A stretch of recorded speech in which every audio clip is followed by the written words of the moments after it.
I've been losing my mind the past several weeks. This shape, this dreadful shape. I can't quite get it out of my mind. I first became interested in spirals when I started to notice just how often they appeared in the natural world. Snails, for instance, trees, plants, and even sea life. At first it was just kinda cool and pretty interesting. But then I started noticing them more. I was watching the news one night where they were discussing the deadliest hurricane season in recent memory, and oh my god, they're spirals too. And tornadoes, they're also spirals, aren't they? When I made this realization, I began to feel disturbed. I quickly changed the channel to get my mind away from all this, and another spiral, and another one, and another one. I was officially panicking. At some point I gave up trying to find something that wouldn't remind me of the accursed shape. I shut the TV off and buried my face in my hands. I took a deep breath. Then I opened my eyes, and as my vision regained focus, I noticed my fingers.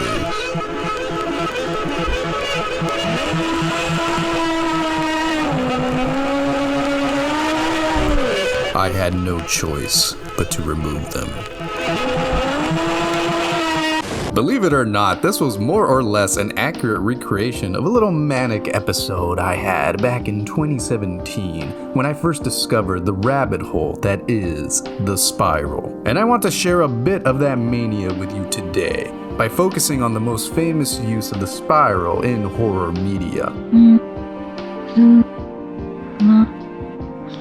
With the recent release of the spectacular anime adaptation of Uzumaki, there is no better time to discuss this horror masterpiece. Uzumaki deals with the horror of the unknown and our obsession with the unknown. Finding itself firmly planted in cosmic horror roots, Uzumaki is a visceral and haunting example of the limits of human understanding, a banquet of madness. But for the uninitiated, you may be asking, how can such a simple shape be so scary?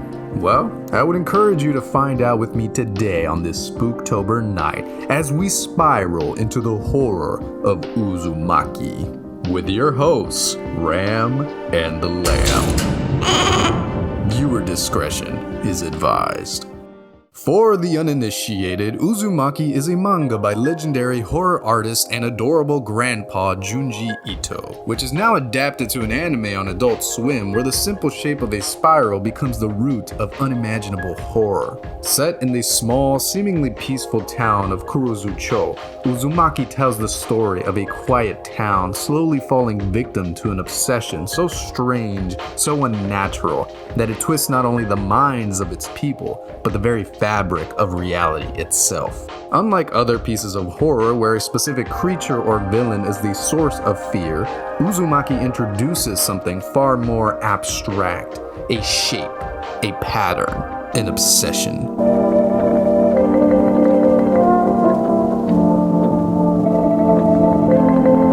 One of the earliest key points in the manga and show is the rapid decline of Mr. Saito, all due to his obsession with the spiral. We will be looking at Mr. Saito's story in full, so if you want to avoid spoilers, go watch the anime or read the manga first before continuing.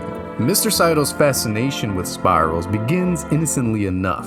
He starts collecting spiral-shaped objects such as snail shells and coiled pottery. Looking in from the outside, this might just seem like a passion of Mr. Saito, but his fixation quickly becomes all-consuming. He neglects his family, abandoning his work and refusing to engage in anything unrelated to spirals. His home becomes a shrine to the shape, filled with spirals everywhere you look, mirrors, pottery, art, and even food. Passions and obsessions are a slippery slope. When does one exactly become the other? I'm not sure, but it's clear enough to me it became an obsession for Mr. Saito when he began prioritizing the spiral over the loved ones in his life, which would eventually lead to a tragic boiling point. After having already lashed out at his family during dinner, Mr. Saido's neglect of his family quickly turns into abuse. Mr. Saido's son, Shuichi Saido, comes home one day to the sounds of his parents screaming at each other. He rushes through the door. He enters his home to see his parents in a physical struggle. It is revealed that Mrs. Saido covertly threw away all of Mr. Saido's spiral collection, which sent him into an absolute frenzy. As Mr. Saido attempts to cope with the reality of his obsession being under attack and nearly snuffed out by his own family, he realizes he doesn't need external objects to express the spiral. He can do it through his own body.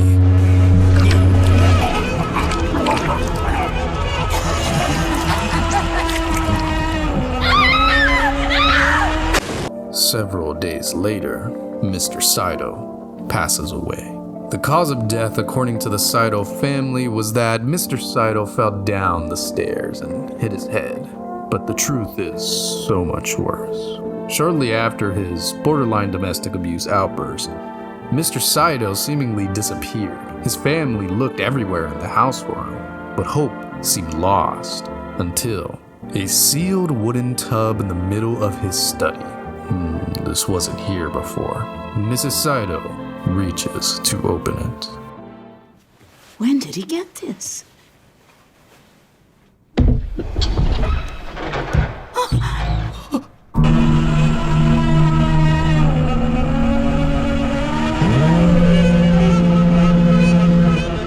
And here we have the ultimate consequence of Mr. Saido's obsession.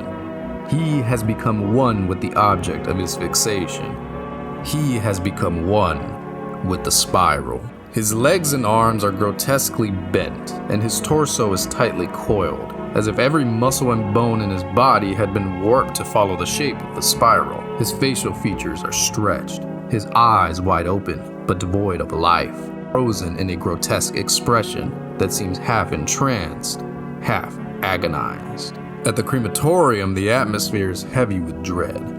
The process of cremation is itself a final transformation, a burning away of the physical form, leaving only ashes. Even in death, he wanted to remain connected to the spiral, ensuring that his remains would follow the same twisted path as his obsession, a haunting image of how his obsession has continued even beyond the grave. There is no peace in death for Mr. Saido. His remains are locked forever in the shape that destroyed him. The spiral continues to wind on, eternal and inescapable, trapping Mr. Saido in its coils forevermore. But perhaps this is a fate he is content with. His family, on the other hand, is left haunted. My love, you have to stop this! Enough is enough! Mrs. Saito, please calm down! Mom, what's wrong? Shuichi, I can see him so clearly! That's your father up there!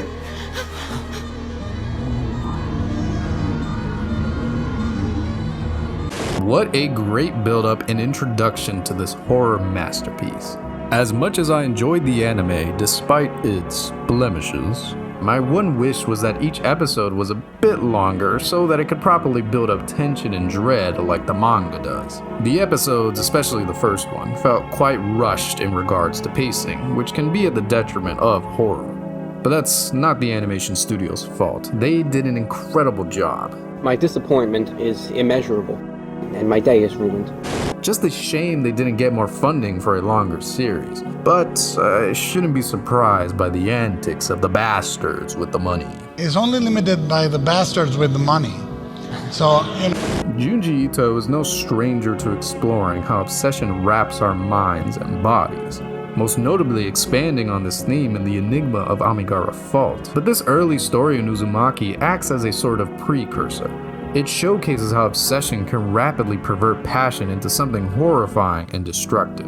And something I noticed throughout Uzumaki, but especially in this chapter, is how the obsession almost gives power to the spiral. Just look at Azami's story for a quick example.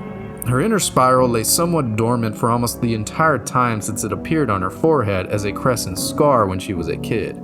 It is only when she becomes infatuated with Shuichi that the spiral begins to extend and grow rapidly. Her obsession feeds it, and it eventually reaches a point where the obsession completely consumes her. giving us probably the most iconic imagery in this entire manga.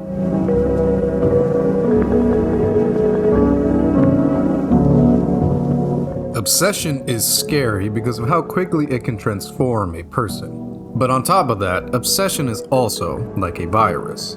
It is contagious. Mr. Saito's obsessiveness creates a dreadful atmosphere in the Saito home, affecting anyone who walks in there, but especially those who live there.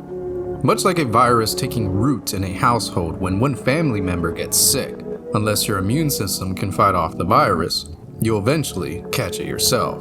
And that's exactly what happens to Mrs. Saito. Shuichi, I can see him so clearly.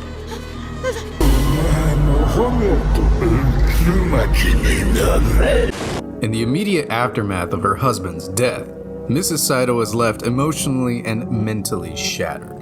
Witnessing such horror befall the love of her life leads her to develop a consuming fear of spirals. Unlike her husband, who was drawn to spirals with obsessive fascination, Mrs. Saito becomes terrified of them. This fear, however, is no less obsessive than her husband's fixation. It's as though the spiral has passed down to her, but in a reversed form. Where Mr. Saito was captivated, she is repulsed. The trauma haunts her daily life. Everywhere she looks, Mrs. Saito sees spiral. The shape appears in the most ordinary places. Curled leaves, swirling water, even the natural spirals in her own body, like her hair. In a fit of panic, she grabs a pair of scissors and cuts her hair down to the scalp. And for a brief moment, she thinks she might have freed herself from the spiral's grasp, but we both know that was not enough. Soon she notices the spirals in her fingerprints. She stares at her hands, horrified by the tiny swirling patterns, those impossible to escape spirals embedded in her own skin. No matter where she looks, they are there, staring into her soul, reminding her of the same fate that consumed her husband. She realizes that the spiral is inside her. It's a part of her very being, and there's only one way to remove it. Mrs. Saito is driven deeper and deeper into madness from her obsessive fear, and it pushes her to extreme lengths, to say the least. As someone who's dealt with close family members who experience extreme paranoia while in medical emergencies, this whole part of the manga always breaks my heart. Mrs. Saito reminds me of a sensitive grandma who is terrified of a surgery or medical procedure because she's uninformed about it. But even when you inform her, the fear is so strong it doesn't matter what facts you say. She's still terrified. And much like in real life, they may begin to improve and return to a sense of normality. But just as suddenly as they began to improve, it only takes one major trigger to send them back down the spiral. This happens to Mrs. Saito when she notices her son staring at an anatomical poster in her doctor's office. This poster shows a part of human biology known as the cochlea. The cochlea is a spiral-shaped cavity deep within the inner ear that plays a crucial role in our sense of hearing and equilibrium. Upon seeing this, and after being tormented by visions of her late husband, she returns to her state of manic fear and rushes to the anatomical poster. Seeing her fall this rapidly back into fear is just heartbreaking to me. Thankfully, her doctor had the foresight of removing the poster before she could see it, but that ultimately did not stop her obsessive fear from completely consuming her. The spiral is no longer just something outside the body, but rather it is revealed to be an intrinsic part of life, hidden in our very biology. This realization drives Mrs. Saito to the brink of madness, and she comes to understand that she cannot simply avoid spirals. They are inherently a part of her. She relents and cuts into her ears to remove the spirals.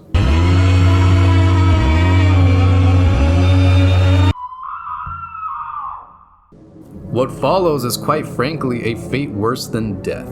By cutting out her cochleas in both ears, Mrs. Saito loses not only all her hearing, but her sense of balance as well, sending her into an eternal state of vertigo, where she feels like she's constantly spinning and swinging on a spiral. She can't help but cry out in anguish that she doesn't want to become a spiral. The spiral haunts her till her very death.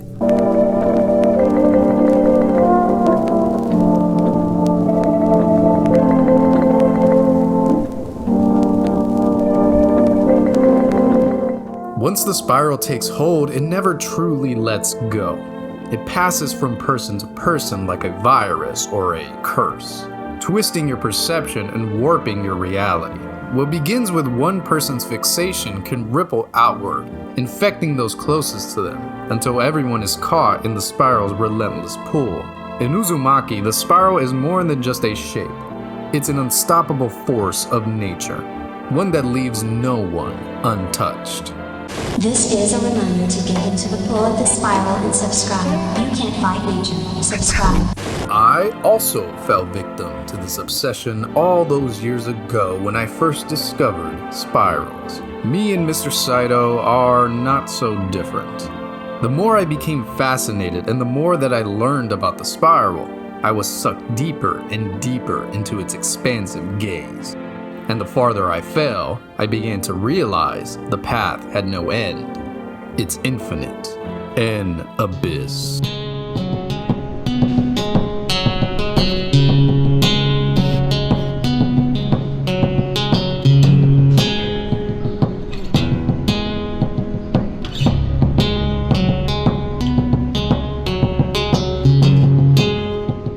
Beware that when fighting monsters, you yourself do not become a monster. For when you gaze long into the abyss gazes also into you. What do you see when you look into a spiral? When I stare into one, it feels like gazing into something that draws me in against my will, yet never reveals an end. To me, it becomes a symbol of relentless descent. Inescapable fate. The more you look, the more unsettling it becomes, as if the spiral holds a secret truth too horrific for human minds to comprehend. But what is the truth buried deep within the spiral? We won't find that answer at the beginning of the spiral, nor the middle, but at the very end of the spiral. The climax of Uzumaki's story. The ending. Needless to say, massive spoilers ahead. Do yourself a favor and go give Uzumaki a read. Or if you lack the patience to read a picture book, at least watch the anime, you TikTok brain rot fiends. The sands of time are moving on, paisano, and you are being left behind. Uzumaki's ending reveals the truth of the spiral. This truth is found deep beneath the city of Koruzucho, the bottom of the spiral. The well Kirie and Suichi descend is overgrown with a twisted stone spiral staircase. As they descend, Kirie and Suichi see the remains of those who came before, their bodies twisted beyond recognition, absorbed into the spiral. The deeper they go, the more warped reality becomes, even their sense of time bending with their grip on reality. After an unknown amount of time, they are dragged into the center, the core of the spiral.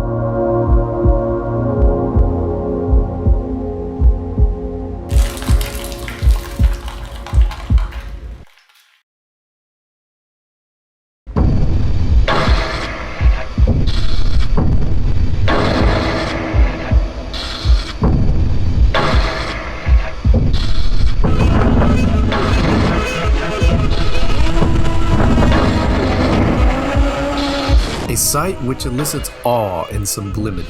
Here the architecture bends into impossible shapes, walls and floors curling and twisting with the flesh of its inhabitants, who have been sucked down by the spiral's influence. At the heart of the spiral, Kirie and Suichi find an ancient city, a place that has been swallowed by the spiral for ages, and within that city lies the truth. Kurozucho is merely the latest victim of this eternal cosmic force. The spiral is eternal. With no progression of time, it is infinity within a finite world. The spiral's curse has repeated itself endlessly throughout time, consuming civilizations over and over again, trapping them in its infinite loop. Realizing the futility of escape, Kirie and Suichi accept their fate. Suichi, who has been resisting the spiral's pull throughout the story, finally succumbs in a way. His body and Kirie's twist together in a final embrace, their forms merging into the spiral, locking them in a timeless moment of unity.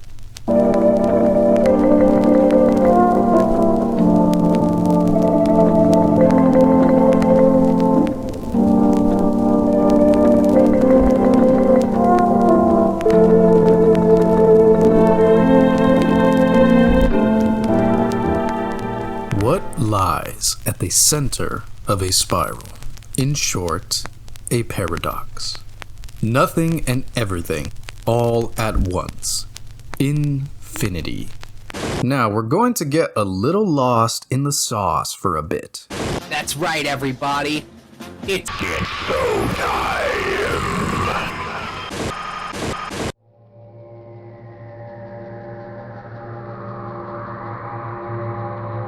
They welcomed me into their space and showed me a black spiral of extinction. The point of life at the end of the spiral was this life, and everything that ever was or ever will be is dead. tutorial time. Welcome back to tutorial time. Today we're going to learn how to learn the forbidden knowledge of the universe. Step 1. Learn math. Aww. The Fibonacci sequence is a series of numbers where each number is the sum of the two preceding ones. 1 plus 1 equals 2, 1 plus 2, 3, 2 plus 3, 5, 5, 8, 13, and so on. When these numbers are plotted as quarter circles inside squares, they form a Fibonacci spiral.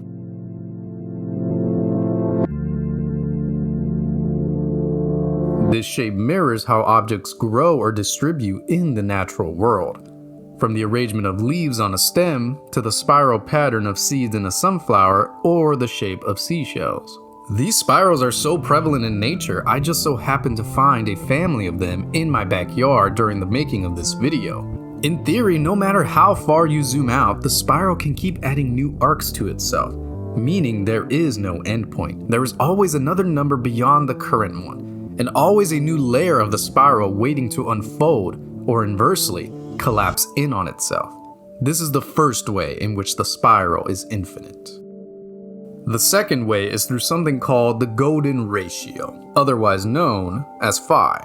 Similar to its close relative pi, the golden ratio is a special number, about 1.618, that shows up when you divide something into one larger part and one smaller part. The idea is that the larger part has the same proportion to the whole as the smaller part has to the larger part. I know that might sound a bit convoluted, but let me illustrate this ratio with an example. Stretch your arm out in front of you. Now look at the section between your shoulder and your elbow. And now the elbow to the tips of your fingers. You'll see the golden ratio in effect. You'll see it again from your elbow to your wrist, and from your wrist to your fingers, and even from your wrist to your knuckles, and your knuckles to your fingers. You'll actually find the golden ratio throughout much of human anatomy in increasingly interesting ways, even being found inside of our own bodies and even in the double helix spirals of our DNA. Furthermore, it's even theorized by certain artists that the golden ratio is the most aesthetically beautiful ratio there is. Even Junji Ito himself uses the golden ratio to draw the facial features of women in his mangas. So if you have a friend who exclusively collects Tomoe figurines like a filthy degenerate, well, now you know why. As the Fibonacci spiral progresses, the ratio between consecutive numbers approaches the golden ratio, but can never quite reach it because the ratio is infinitely changing. Because the golden ratio is an irrational number, aka its decimal goes on forever without repeating, it cannot be fully expressed as a finite decimal or fraction. This quality mirrors the Fibonacci spiral's endless nature. The spiral can continue to grow and the approximation to the golden ratio can continue to improve, but the process never stops. There is no end to how precisely the Fibonacci spiral can align with the golden ratio, just as there is no final form of the irrational number. At the center of a spiral, you might expect to find a final point of rest or understanding, but instead it's a paradox. A space that continually collapses inward, never ending. As you get closer, reality spins and warps further, and there is no final answer, no resolution. Push the envelope of your understanding and watch it begin to bend. The center of a spiral becomes a symbol of infinite descent into the abyss, where the horror isn't that there's something waiting for you, but rather that the gravitational force of the spiral keeps drawing you in, infinitely into abstraction. It is terrifying, yet beautiful all the same. It is simply sublime. No, not the band, you filthy. The sublime is a literary term which refers to a quality of greatness or grandeur in a work of literature that inspires awe, wonder, or even terror in the reader. First explored by the ancient Greek writer Longinus Dicus in his work On the Sublime, the concept describes how powerful themes can stir deep emotional and intellectual responses. The sublime often deals with overwhelming forces, whether in nature, human experience, or imagination, that surpass ordinary comprehension, blending fascination with a sense of awe or even fear. In the 18th century, philosophers like Edmund Burke and Immanuel Kant expanded on this idea. Burke, in A Philosophical Inquiry into the Origin of Our Ideas of the Sublime and Beautiful, oh my god, that is a mouthful, associated the sublime with vastness, power, and terror. Kant, in Critique of Judgment, focused on the mind's struggle to grasp the enormity of these experiences, which evoke astonishment and a recognition of the limits of human understanding. Who am I kidding? I've never read a book in my life. I don't know what any of this shit means. But I think you can start to see how the ending of Uzumaki checks all the boxes when it comes to eliciting the sublime. The most horrifying answer to the question, what is at the center of a spiral, turns out to be the truth. At the center, there is nothing. No grand revelation, no monster, no greater meaning, just an infinite abyss. An inevitable infinity that reflects the meaningless of the struggle against the spiral's pull. A force so much grander than you, so much more eternal, that your human mind has no possibility to ever comprehend it. And even if you did somehow, you would fall victim to its influence all the same. All the inhabitants of the ancient spiral ruins cannot take their eyes off of the spiral's eye. They are in awe and in complete sublimity of its magnitude and influence. Well, except for Shuichi and Kirie. They have their eyes closed and are not fixated on the spiral, but rather their love for each other.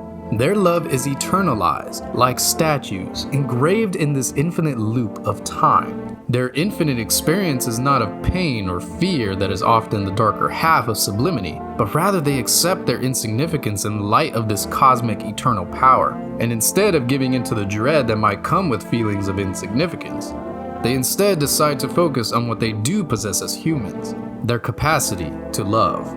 I want to share with you a quote about the sublime from a wonderful blog by Crimson Cast that can help us understand this ending a bit more. The sublime is a fascinating, but also confusing concept. It is a sense you get when you are confronted with something that makes you feel small and insignificant. You stand before the ocean, crashing on the rocks, and you are put in your place. Your everyday worries are suddenly not important because you realize there's something out there that is beyond your control, and it is ever so much more powerful than you could ever be.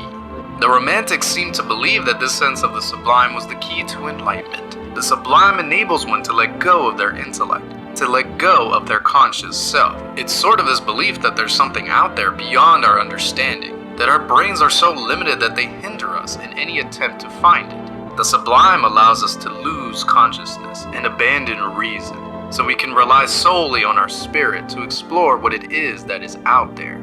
And in the case of Shuichi and Kirie, they abandon their drive to understand the spiral or to push against its immense influence. And in exchange, they allow their spirits to focus on their love for each other. Their love spirals and grows, everlasting into infinity. The ending is actually a very romantic one, with a sense of beauty in the face of tragedy. I think it's the perfect blend of the bleak and pessimistic themes of cosmic horror and the hopeful themes of romanticism. Rose and love and wisdom like a candle in the windstorm.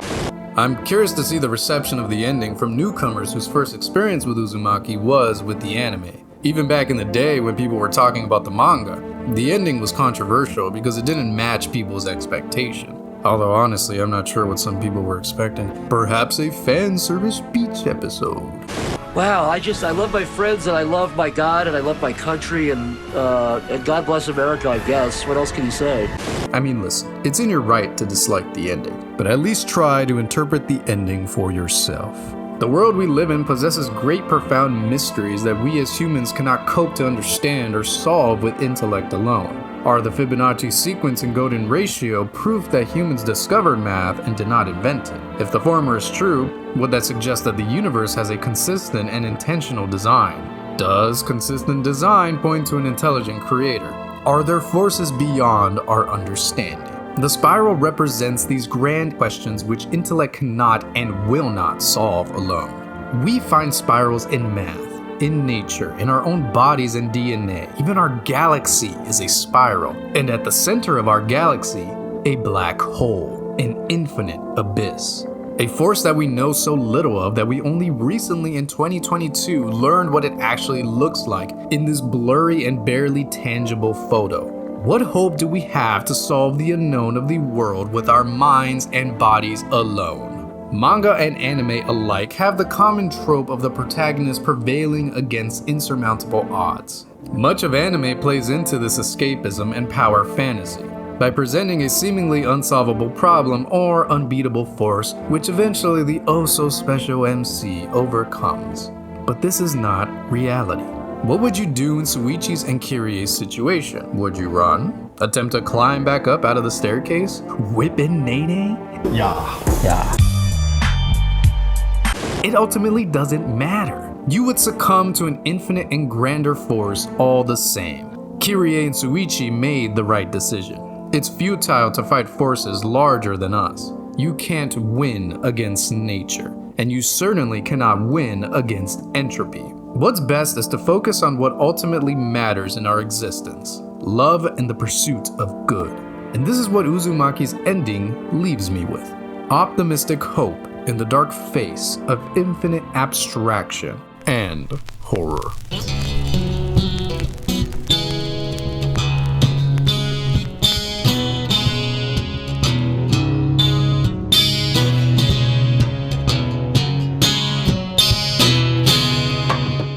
But this is just one insane man's interpretation of the ending. I would love to hear yours in the comments. Thank you, dear viewer, for entertaining the ravings of a madman once again. But before you go, my friend here has a gift for you. Oh, would you look at that? He thinks if you like this video, you'll also enjoy watching this one.